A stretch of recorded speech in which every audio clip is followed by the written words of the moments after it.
The Death of Superman by, well, it's by a whole bunch of people. We'll get into why there's such a big list of creators here in just a bit. Uh, According to the Bannerhead, this is the best selling graphic novel of all time. I haven't actually independently fact checked that, but I don't doubt it. So, this is, if you've been following this channel, you know I've been working my way through the graphic novel section of the school library and doing reviews along the way. And have so far been reviewing graphic novels that are mostly new to me. But this one is an exception. This one I'm very familiar with, remember this well from my own adolescence. Owned a copy at one point and read it many, many times over. Although I was realizing right before I filmed this review that this came out back in 1992, which means it's 30 years old already. Which means that people who are 30 years old have no memory of this. People who are 30 years old and younger. And in fact, if you assume that maybe for the first 3 or 4 years of somebody's life, they're not really cognizant of a lot of culture. People who are 35 and younger have no memory of when this comic came out. Um, this is one of those classic I feel really old moments. And if you're young, just wait. You'll have plenty of these moments. When there's something that to you seems like it was very recent, like it was just a couple years ago, and then all of a sudden you realize that a whole generation has grown up since this happened and has no memory of it. Um, Although I don't know. I say has no memory of it, but maybe this has become, maybe this is such a big fixture of pop culture that younger people have read the comics. I don't know. But at any rate, I'm going to use this review as an excuse to play the old man and maybe recount what it was like for anyone who is possibly too young to have lived through this. You never know who's going to end up watching these videos, but this is the route I'm going to go down. And if you're old enough to remember this, let me know in the comments what I get right or what I get wrong, or what your own memories were. But this was an event when this came out. And by this, I mean the individual comics that were later collected into this graphic novel. This is, to the best of my recollection, certainly the biggest amount of attention that mainstream media has ever paid to what was happening inside the comics. So not counting movies based on comic books or TV shows based on comic books, but the actual comics themselves that were sold on newsstands. Usually nobody in the news media pays attention to what's going on in the comics, but this got their attention. This was in the newspapers. This was on the nightly news. This was in magazines. This was on the radio. I was 14 when this came out, but remember this showing up in all the adult media. And not only, yeah, I should mention that the death of Superman is actually part of a larger story arc, because then there was what's sometimes known as Funeral for a Friend or World Without Superman, which was the comics that came out with dealing with the aftermath of Superman's death. And then Superman's Return, the Reign of Superman, and those that got that didn't get as much attention in the media as the death of Superman, but it got some attention. I remember the newspapers, the Detroit News or the Detroit Free Press, were doing some reporting on what was happening in the Superman story arc as Superman came back to life. Um, yeah, I mean, I remember a couple of things stick in my memory. I remember from the newspaper, there was a cartoon in the opinion section, a political cartoon showing George W. Bush, George H.W. Bush, horrified by the death of Superman and saying, not in an election year, because it was the year he was running against Clinton in 1992. Um, so, I mean, a joke that the death of Superman was just one more disaster that was happening during the end of his presidency, right before the election. Not a particularly funny cartoon, but it sticks in my memory for whatever reason, and it's illustrative of how this was getting into mainstream media. Um, yeah, so ordinarily the media doesn't really pay attention to what happens in comics. But Superman is an American icon. Um, in 1992, he was already well past his prime, but possibly possibly there was more nostalgia for him then than there is now. You know, there the baby boomers who had grown up with him in his heyday in the 50s and 60s and remembered him fondly. We weren't that far off from the Christopher Reeves movies. The other thing that made this such a big deal was the timing of this, because this happened during what was known as a speculator boom.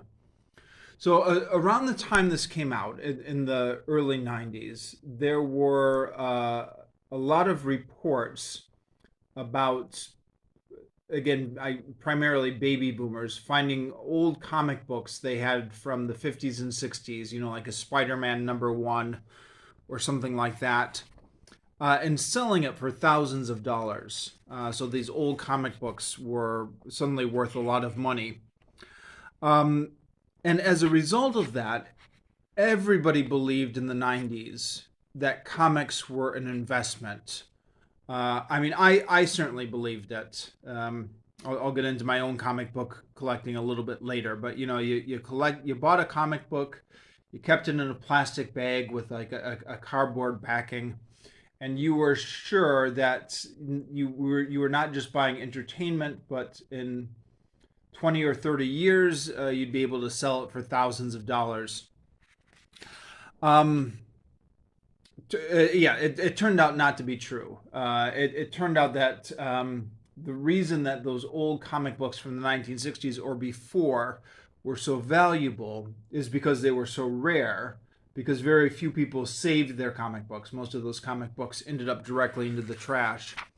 As soon as everybody started saving their comic books, then then it turned out that there was no money to be made in them. But yeah, that's another reason why these comics were such a big deal at the time. You know, the one where Superman died, it was sold on the newsstands for, what did they sell for back in those days? $1.95 or something. And then a week after it came out, I remember hearing on the radio that it was now going for $100. You know, people had bought up all the copies that were available in the stores, and if you wanted to get your hands on a copy, you had to pay $100 for it. I'm not sure how the price fluctuated in the months and years after that, but was certainly a big deal at the time. And if I can interject my own story into this, I started getting into DC Comics and superhero collecting uh, probably because of all the buzz surrounding this. Now, you know, like any boy, uh, I had always been interested in comics and superhero comics. Grew up watching the Super Friends. Um, but I just did not have access to it as a young kid. My parents disapproved of it.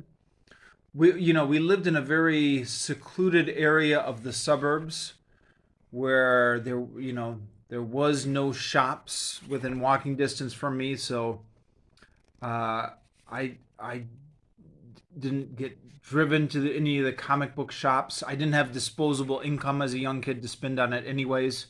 By the time I started getting access to some of these things, some money to spend, some awareness of where to get comic books, around 12 or 13 years old, I was into first the yeah, I was into various different things. Star Trek comic books, some of the Disney Carl Barks comics. Um, I didn't want to get into the superhero comics because I didn't feel like I had the money for it. I mean, in order to follow these storylines, if you just pick up a single comic at the newsstand, it's okay. It's only $2 or something like that. But to follow these storylines and try and keep track of it was such a huge investment, and I had that. I knew that already, and plus I already had a collection of Star Trek comic books, so I figured I'll just be a Star Trek comic book collector and stay away from the superheroes. But all the publicity that the death of Superman got, and then the subsequent reign of Superman and his return to life, it just got me so curious to start buying comic books and get into that world. So I started buying comic books, I think, near the end of the reign of Superman storyline. Um, but then was able to read The Death of Superman once it came out in a collected graphic novel form. Uh, so I had this in my collection and read it many times over. So as I go through this review, excuse me, I got a little bit of a scratchy throat. Uh,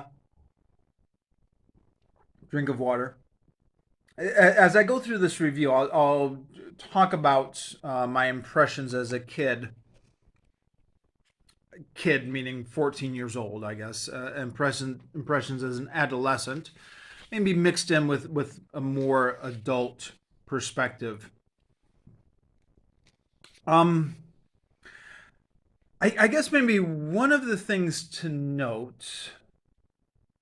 Okay, there's a few things to note getting right off the ground. The Superman comics in those days were spread out across four different comics. And you can see this here. There was Superman Man of Steel. There was Superman. There was The Adventures of Superman. And there was Action Comics featuring Superman. So each of these came out once a month, and they were staggered from each other. That they came out 1 week, 1 week after the other. So Superman Man of Steel would come out, and then Superman would come out, and then The Adventures of Superman would come out, and then Action Comics would come out. I at one point had a subscription to one of these. I think it was Action Comics. This was I bought that subscription shortly after this whole storyline had ended, but there were still a lot of the same characters in there. Um, and it was $21 if I remember correctly. Back in '92 or '93, it would come once a month, and there would be like a storyline that was running through the Superman titles at that time. And so you would jump right into the middle of the storyline because the storyline had already been in the previous titles, and then would end on a cliffhanger. And then, like a month later, you get the next issue, and it would be a completely different storyline. You're only getting 1/4 of the story if you only had a subscription to one of these comics. What you needed to do is buy a subscription to all four of these comics to follow the storyline. So yeah, I mean, you can see how comics can get very expensive very quickly, huh?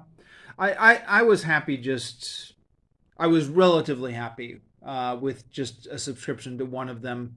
I caught 1/4 of the storyline, and then I used my other money to subscribe to other comics. I had one of the Batman comics, I think, and Batman also was across four titles. Yeah, this was not unique to DC. I think Marvel was doing the same thing with Spider-Man at the time. I I'm not sure about the history of this. I think maybe they may have started out as separate stories, maybe back in the days before the the comic events stories were such a big thing in comics. But at any rate, in the 90s, there was the story would just kind of go through all these four titles, um, each coming out 1 week subsequent after the other. Now, this is one of the reasons why we've got so many authors here, is because each title had their own creative team. So they each had their own writer, artist, and inker, or I guess colorist is how they're being referred to. Writers, pencilers, inkers, letterers, colorists. And so that means as you flip through these, the art style will change from one issue to the next because it's a different team working on the next issue. According to Wikipedia, if you look at the Wikipedia article on the death of Superman, having all these different teams across all these different titles who had to coordinate editorially with each other to tell a consistent story caused a lot of conflict and disagreement, and was one of the reasons why they resorted to doing a death of Superman. It was just one of those things that came up in the meetings when people didn't know what else to do. And yeah, in addition to that, there's a crossover with the Justice League. So we've got the 4 Superman titles plus the Justice League. In total, this spread out across 7 books. So yeah, and in addition to that, the other thing that would strike you as a new reader to these, somebody who is familiar with Superman through pop culture but hadn't been reading the comic books, somebody like me at the time, you think, okay, yeah, I know Superman. There's Lois Lane, there's Jimmy Olsen, there's a Daily Planet. There's Perry White, there's Smallville. I know all these characters. Only to discover, once you start reading this, that there's a whole lot going on in these Superman comics that you would have no idea about if you hadn't been reading the comics. And that starts right from issue 1, where there are these creatures called what are they called again? The underworlders, who are living beneath Metropolis. And then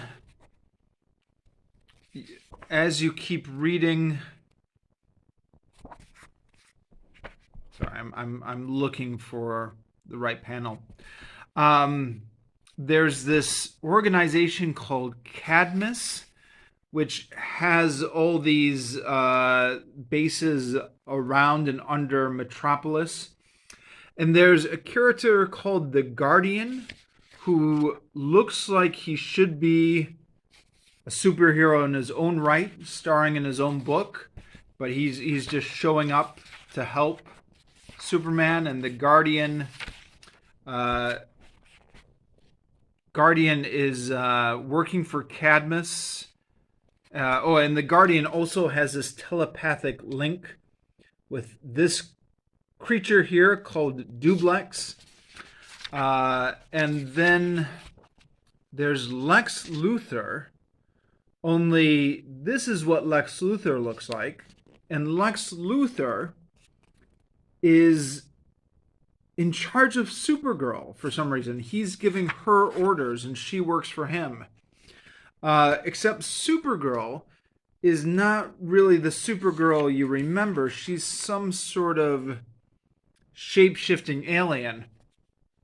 So all of that and more is going on here in the background, and that's because this is just jumping into years of Superman continuity that had all these characters and organizations and supporting casts that had been built up over the years. And you know, this was what reading comic books was like when you jumped into it as a newbie. You didn't really know where all this stuff was from or what the relationship was. And there was obviously a certain type of person who would get immediately scared off by that. But then there's also another type of person, the people who go on to become comic book fans, who would look at this as a challenge. Like, okay, so what's going on with Lex Luthor and Supergirl here?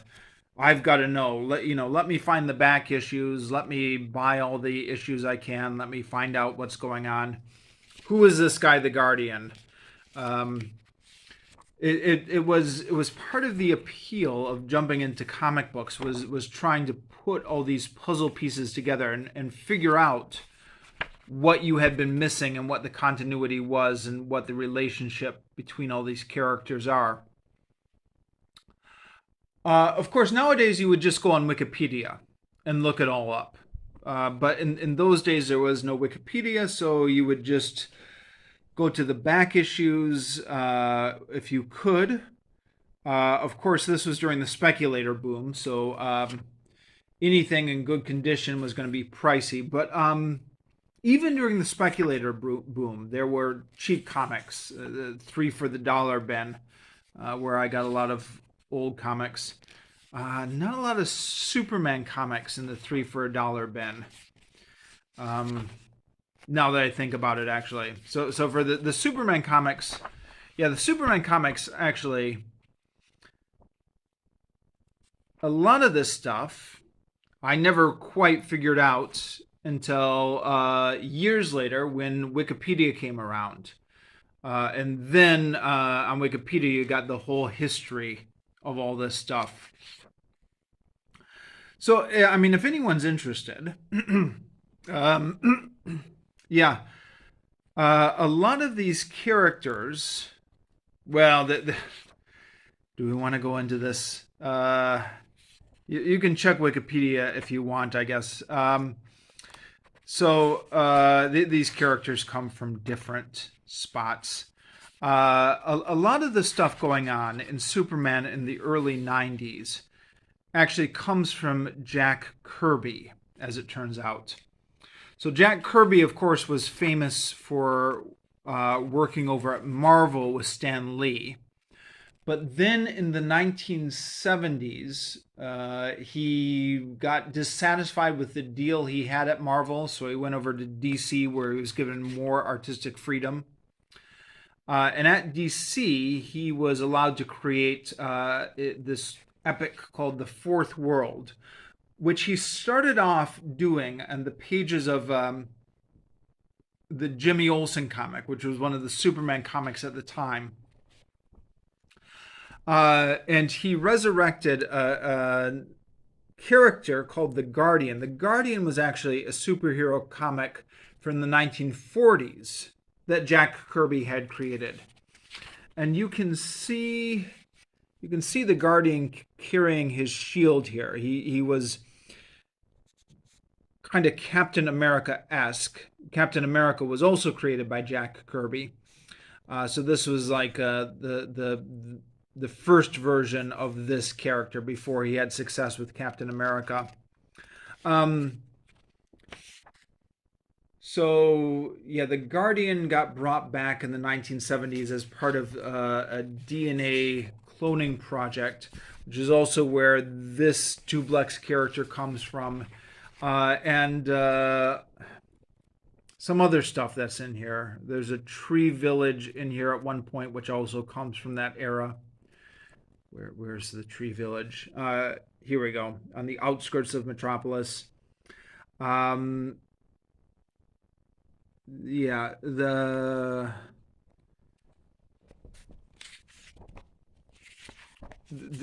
there's actually another character over here, whose name is Turpin, who actually is not from that era directly. Here he is, but was later created as kind of an homage to Jack Kirby. He's created to look like a Jack Kirby character. Created to look like what Jack Kirby looked like in real life. And a lot of these characters here in and that's without even getting into the whole thing without who Supergirl is and why Lex Luthor is looking the way he does. It's actually not Lex Luthor Jr. here, although Lex Luthor Jr. is actually the real Lex Luthor in disguise. That's not obvious from this comic, but that's one of those things you can pick up on Wikipedia.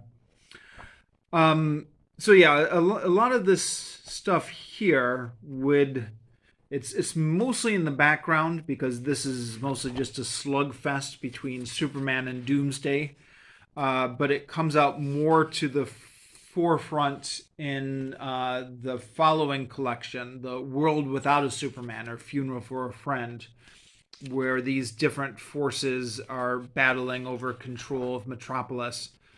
But that would be a different review for a different comic book, focused here just on the death of Superman.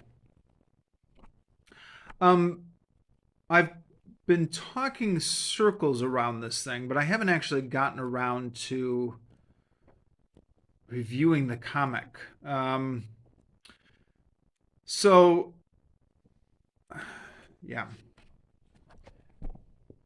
Spread out across 7 issues, like I said. The first one is has Doomsday emerging, but Doomsday actually doesn't really interact with Superman at all in the first issue. You just see him cause destruction, but he doesn't. The main Superman story is completely separate from that.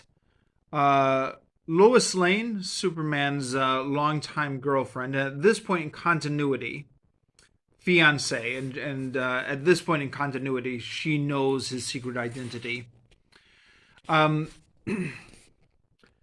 She's I was rereading these panels here with a bit more of an adventuring, bit more of a kick-ass Lois Lane.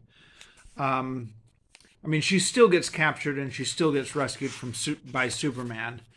But that's the whole point of her character, is to get rescued by Superman. So you can't complain about that. But just having a more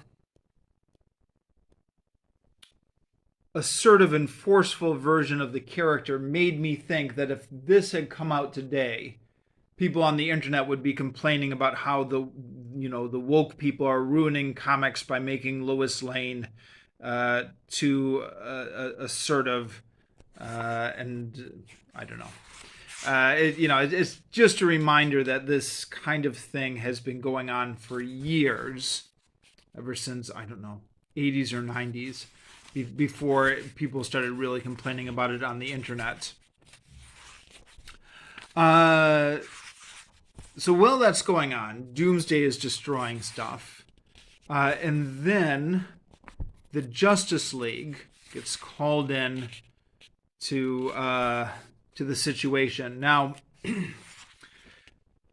At this point in continuity, the Justice League is a bunch of people that you wouldn't recognize if you didn't read comics. So again, coming in as somebody who was new to comics like me, I had no clue who these people were.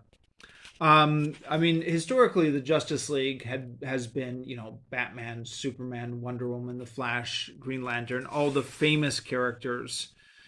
Um, but since Crisis, for whatever reason, DC went through, I don't know, like a 10-year period where I don't know why. There must have been some sort of editorial reason for it. I don't know what it is, but the Justice League was not the team up of DC's most famous characters. It was a showcase for some of these less famous characters. So this is now again, because of Wikipedia, I now know more about these characters. So I know that the Blue Beetle um, was one of the characters that DC bought from Charleston Comics, and the character actually goes all the way back to the 1940s and stuff like that. I'm more knowledgeable about it now. By the time, I had no idea who these people were. So yeah, at this point, Superman is a member of the Justice League, but aside from Superman, it's just all these other people, and they fight Doomsday without success. Doomsday completely demolishes them and gives several of them severe injuries. To the point where these characters recovering from the injuries that Doomsday gave them would be the big storyline for the next few issues of Justice League. I didn't have a subscription to Justice League, but I picked up some of those issues from the comic book store randomly. But yeah, that's not included in here. While this is going on, it's juxtaposed with Superman doing a question and answer setting from high schoolers on live TV. Superman doesn't really know what's happening while he's doing that. Now, there's a little bit of an odd thing here. It says, what about all that, hitting and violence? Don't you get tired of it? I mean, isn't there a better way to work things out than caving in someone's head?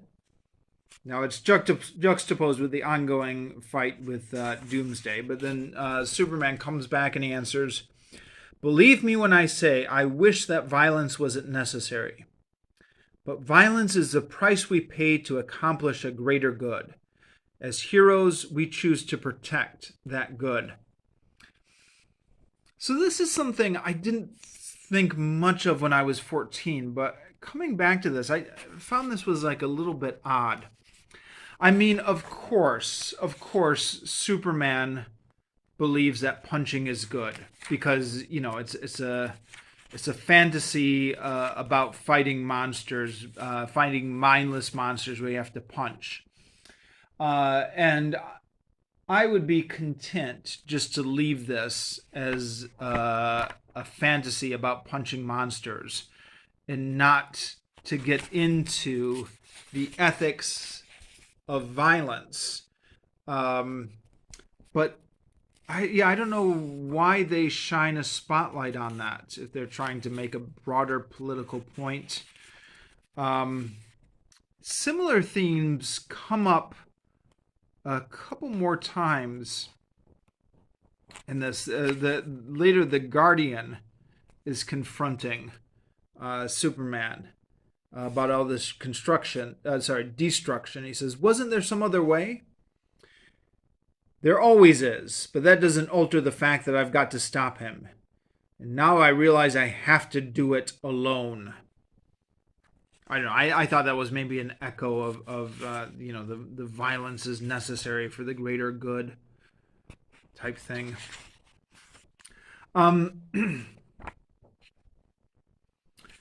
So then, after the Justice League gets defeated, then Superman fights Doomsday. There's a whole bunch of punches. We do get some of the Justice League coming back, like Maxima from the Justice League comes back. But then they fight.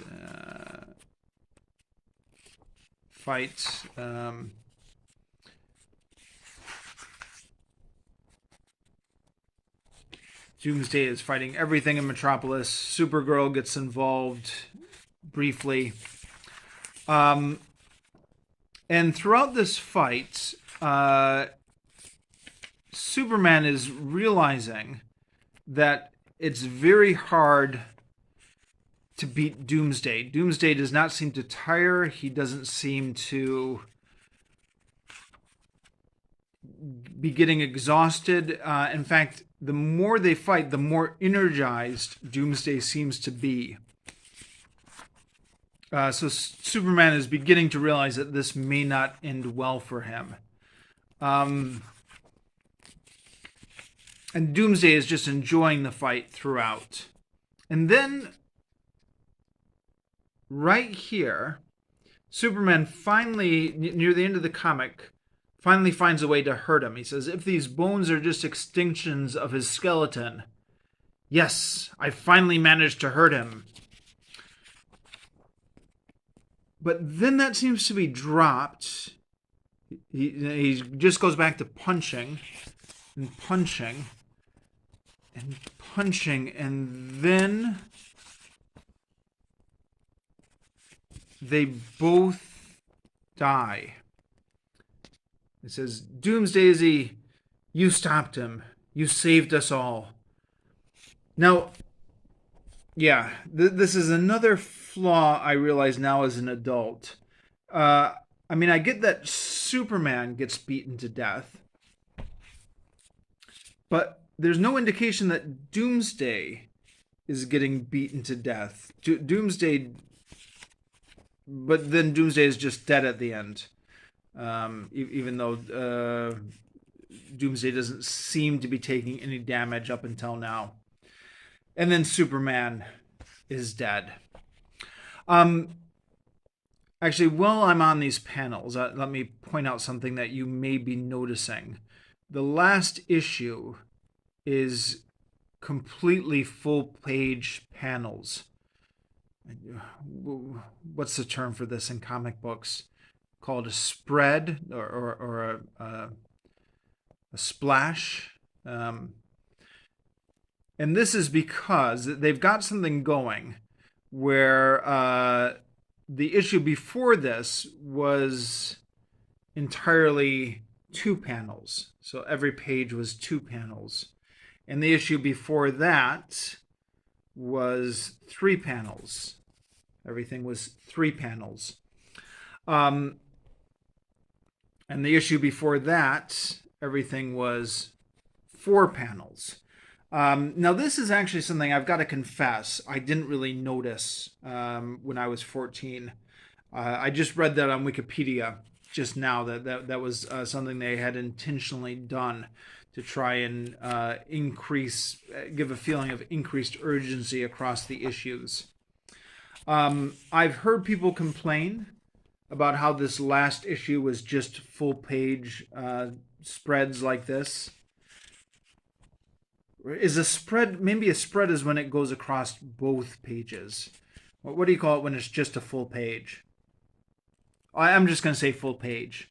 I've heard people complain about this, and it is, you are getting less story here, because if you have 4 pages of storytelling versus just 4 panels of storytelling versus 1 panel of storytelling. But, that's as an artistic decision that they made. Yeah, and then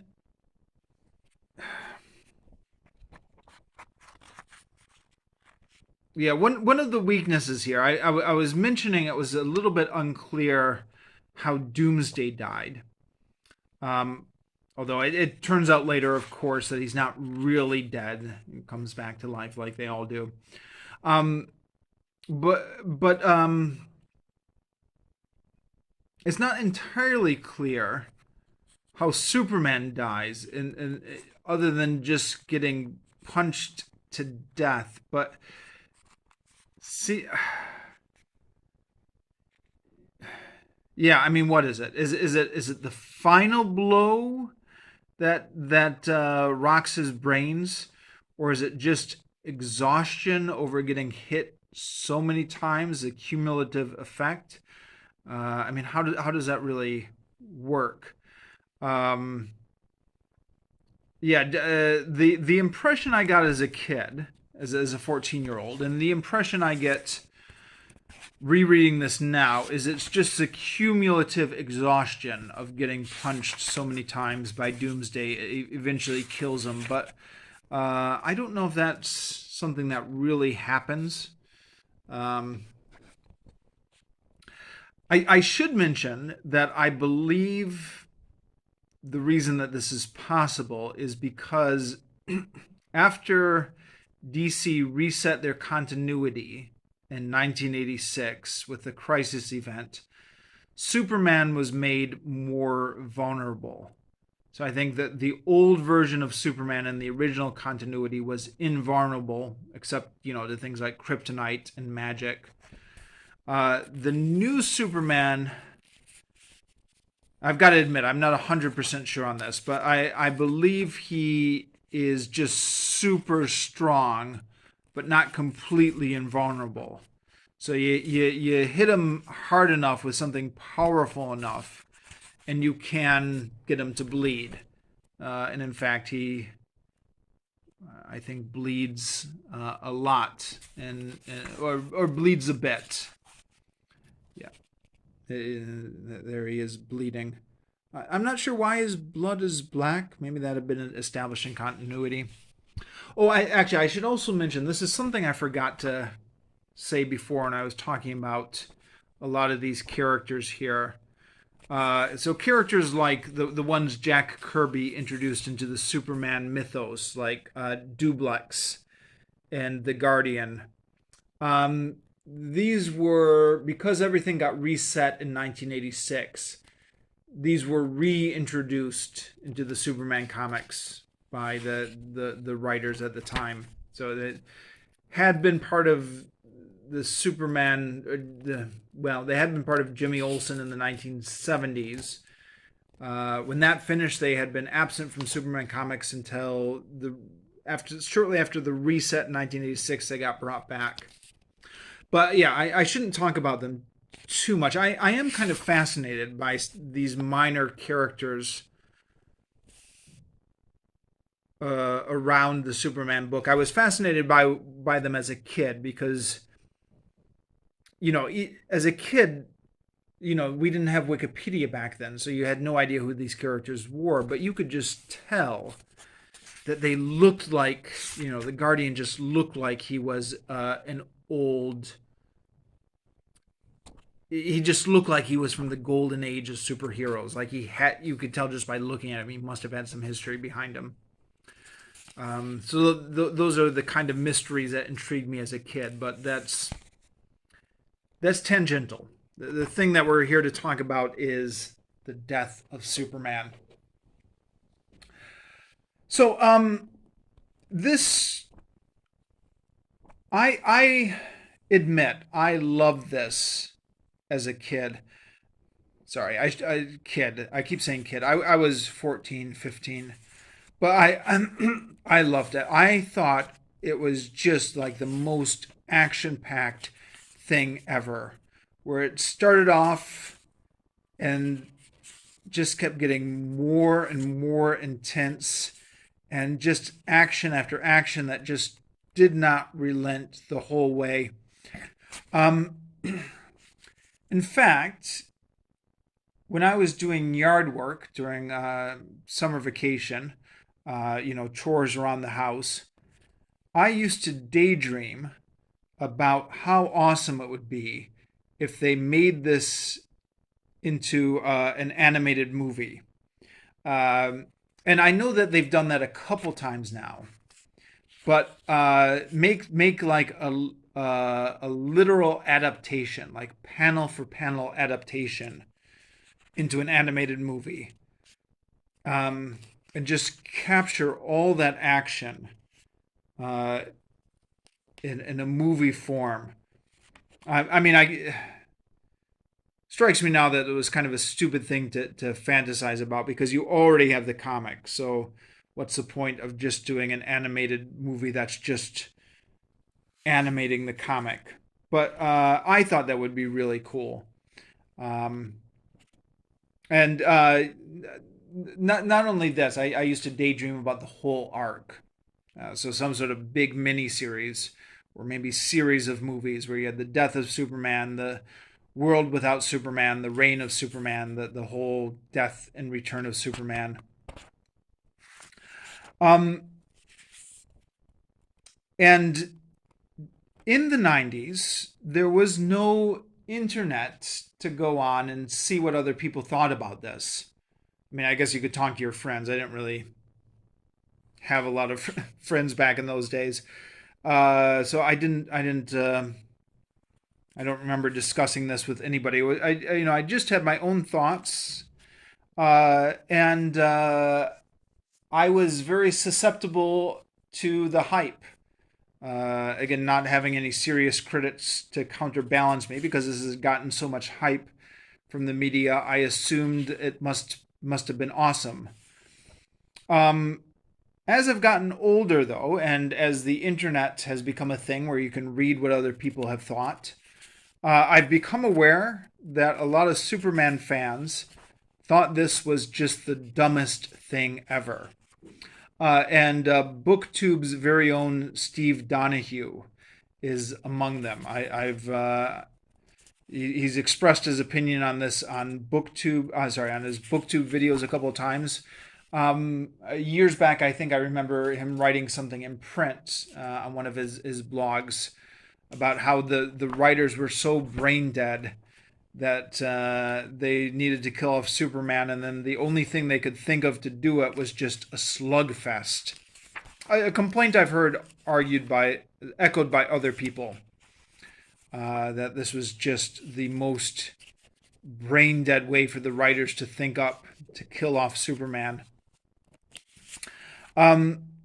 Which had got me thinking. Okay, maybe there's a point there. Got me thinking. All right, suppose you could go back and reset history, redo this all over again. How would you do this in an intelligent way? Uh, I mean, I know there are people who would say just don't kill off Superman. It's just obviously a publicity stunt. Um, although I should note again, 14-year-old me did not realize this was a publicity stunt, and this may be again in part to the fact that I wasn't regularly reading comics until after this came out. But I really thought they were doing it. I thought, oh my God, they're killing off Superman, the American icon, and that of course the idea that this was getting rid of the American icon Superman increased the fascination for me. But yeah, anyways, I was thinking maybe make it some sort of mystery who killed Superman. Maybe that would make it be a more intelligent way to do it. Um, in a way, it is kind of set up as a mystery. If you think maybe of Doomsday as not so much the murderer as maybe the murder weapon, because where did Doomsday come from? Right? It's set up as a mystery. We don't know anything about him. We just see him breaking out of some sort of middle cage he's put into. And then there's speculation throughout this about where did he come from. And sorry, I'm not sure if I'm going to find the exact panel I want to find. There's Superman at one point speculates if Luthor might have anything to do with it. Some of the people who work for Cadmus, the top secret cloning project, where the Guardian is working for, um, mentioned that they hope that Cadmus didn't have anything to do with it. I think when this came out, the the origins of Doomsday was supposed to be a big mystery and something that maybe could have been played out. You know, and the issues after Superman died, exploring where Doomsday had come from, could have been a big mystery that they tackled in the subsequent issues. Except they didn't. They completely forgot about Doomsday. I don't think they got around to explaining his origins until years later. In a way, I think that just, I don't know, maybe they had that all planned from the beginning, but I think that my guess is that the fact that they just didn't get around to explaining him until years later indicates that they didn't really have a plan for this. And despite setting up as a bit of a mystery, they just were not interested in following through on that mystery. So, I don't know. Yeah. Steve Donahue mentioned. Sorry, I'm changing topics, circling back to Steve Donahue. He mentioned at one point in one of his BookTube videos, I think, anyone but a child knew that Superman wasn't really going to be dead. And I'm sure that was probably the attitude of seasoned comic book readers, because killing off comic book characters and bringing them back is just such a part of the genre. But yeah, it took me in completely. Although after this was so successful for DC that then they had a whole bunch of characters die and come back. And so then, of course, once the pattern became obvious, then nobody was fooled by it. Yeah. Sorry, the danger of doing these unscripted is I'm rambling all over the place. I'm trying to remember what I forgot to talk about. But I might just call this good. I have, after all, talked for almost an hour about this. That's time enough, huh? That's enough time for one man rambling. I'll catch you all in the next comic book review. But for now, we will say goodbye to the death of Superman.